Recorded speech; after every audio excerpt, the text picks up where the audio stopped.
Timbre Passion pour nous c'était donc un but avoué donc pour la jeunesse, surtout le timbre de Belfort, et ça c'est vrai que le timbre de Belfort c'était l'objet premier de notre demande. Le fait que la jeunesse soit présente c'était très important pour nous. Nous avons pu vous montrer, je pense, comment Belfort voyait la philatélie, à savoir une philatélie festive et dynamique, mêlant aussi bien le monde de la philatélie, mais le monde aussi des associations. Je pense que nous, fédération, associations philatéliques, nous devrions nous rapprocher aussi des associations autres que la philatélie, afin de pouvoir mettre en valeur nos associations et mettre en valeur aussi donc,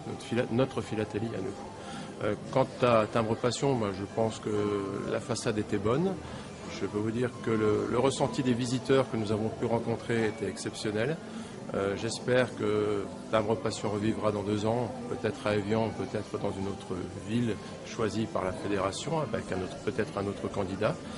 Une chose est certaine, je tiens à remercier la globalité des bénévoles, que ce soit les bénévoles de notre amicale, l'amicale philatélique de l'Est, mais aussi nos amis alsaciens et franc-comtois et vosgiens qui sont venus nous aider durant les 5 jours de la manifestation, 3 jours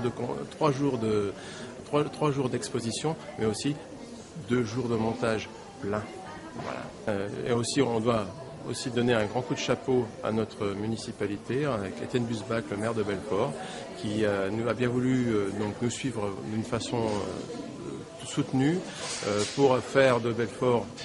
une ville témoin de la philatélie cette année, et bien sûr y associer Yves Ackermann, le président du conseil général, qui a, donc à eux deux, on a pu montrer au moment du dépôt du dossier qu'on était solidaires,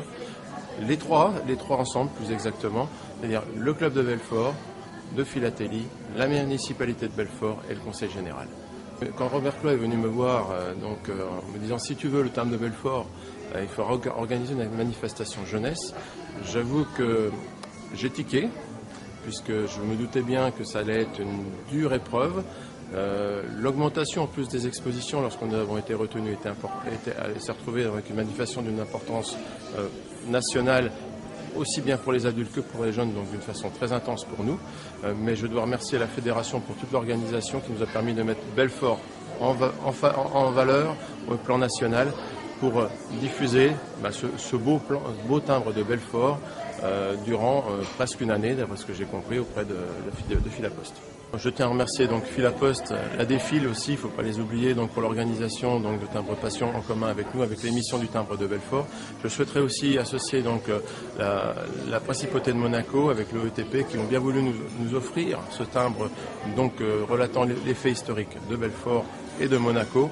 Et bien sûr, nos amis des TAF qui nous ont fait la surprise de nous sortir un bloc et non pas un carnet de voyage ce jour-là, qui est d'ailleurs d'une rare beauté. Et un petit clin d'œil aussi à la Deutsche Post, donc la poste allemande, qui nous a gentiment fait remarquer, lorsque nous l'avons invité, que nous fêtions cette année en 2012 les 35 ans de Belfort-Lüneburg étant la ville jumelée avec Belfort.